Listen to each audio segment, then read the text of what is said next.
जालन्याचे तहसीलदार छाया पवार यांनी उपविभागीय अधिकारी यांच्या आदेशाला दाखवली केराची टोपली। वडगाव येथील शेतकऱ्यांनी केली नाराजी व्यक्त।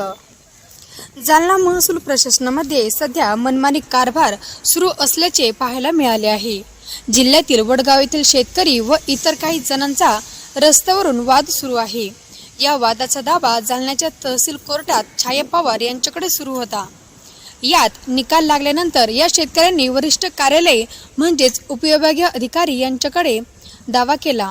यामध्ये उपविभागीय अधिकारी दौंड यांनी अगोदरचा जो रस्ता आहे त्या रस्त्यावरून वापर करावा असा आदेश दिला व तो आदेश पारित सुद्धा करण्याचे सत्य निर्देश सुद्धा देण्यात आले।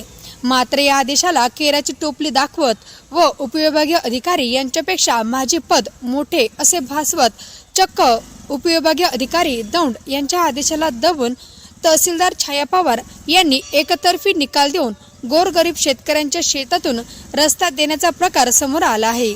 त्यामुळे या शेतकऱ्यांनी तहसील कार्यालय जालना व तहसीलदार छाया पवार यांच्या कामकाजावर नाराजी व्यक्त करत लवकरच आम्ही हायकोर्टात दाद मागणार असल्याचे सुद्धा या प्रसंगी शेतकऱ्यांनी इशारा दिला आहे। नमस्कार, मी भास्कर तिरुके वडगाव इथे राहणार असून माझ्या शेतात प्रतिस्पर्धीने रस्त्याकरता अपील म्हणजे अर्ज दाखल केला होता तहसीलमध्ये।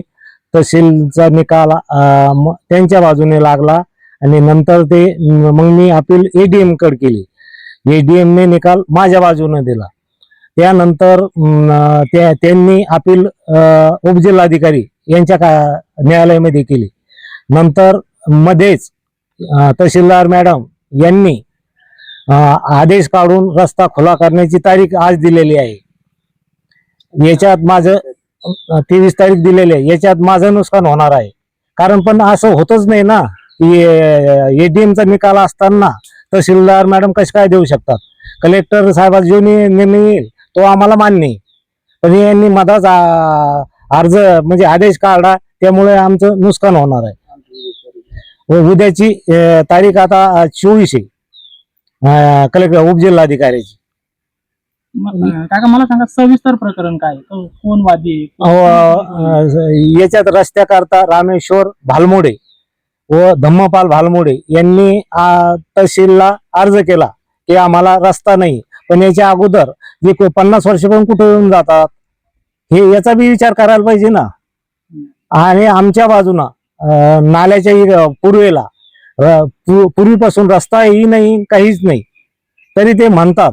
पण जरी असलं तर नियमानं आम्ही काही अडचण नाही आम्हाला, पण हे मॅडम नका आदेश कस काय काढला, कारण एडीएमचा निकाल आमच्या बाजूने आहे। आता नंतर आदेश द्यायचे हे उपजिल्हाधिकाऱ्यांचं काम आहे।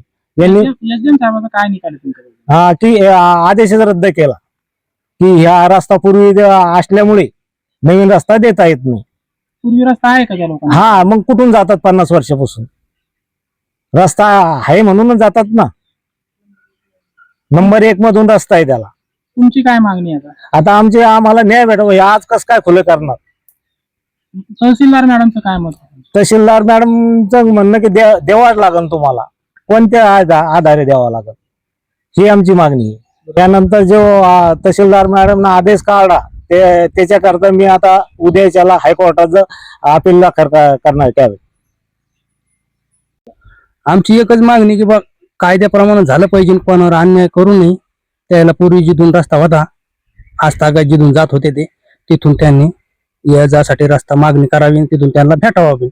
रस्त्याची अडचण आहे तर त्याला भेटलाच पाहिजे कायद्याना नियमानुसार। फक्त लोकांवर अन्याय करून म्हणजे विशेष आमच्यावर अन्याय करून भेटू नये, त्याच्या त्यांना जिथं असून तिथून भेटावं।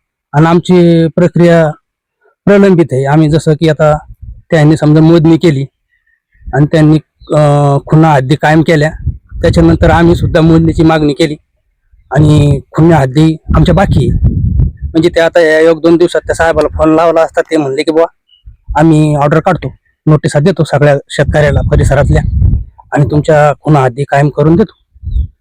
पण आमचं म्हणणं बघा, खुणा हद्दी कायम झाल्याच्या नंतर जे प्रोसेस नियमानुसार असेल ती करावी। फक्त मदतच आधीच आदेश काढून कोणाचा हस्तक्षेप काय असेल ते कोणा दबाव आणून आमच्यावर अन्याय करू नये। नाही, त्याचा म्हणजे गावाच्या उत्तरेस एक गट नंबर आणि त्या 1 गट नंबरच्या उत्तरेस त्यांचे समजा ते 9, 10, 8, 9 गट नंबर आहे, त्याच्यामुळे ते सरळ तिथूनच जाणं येणं करीत होते आणि आज मी करते ते, आणि त्याने तिथून करावं.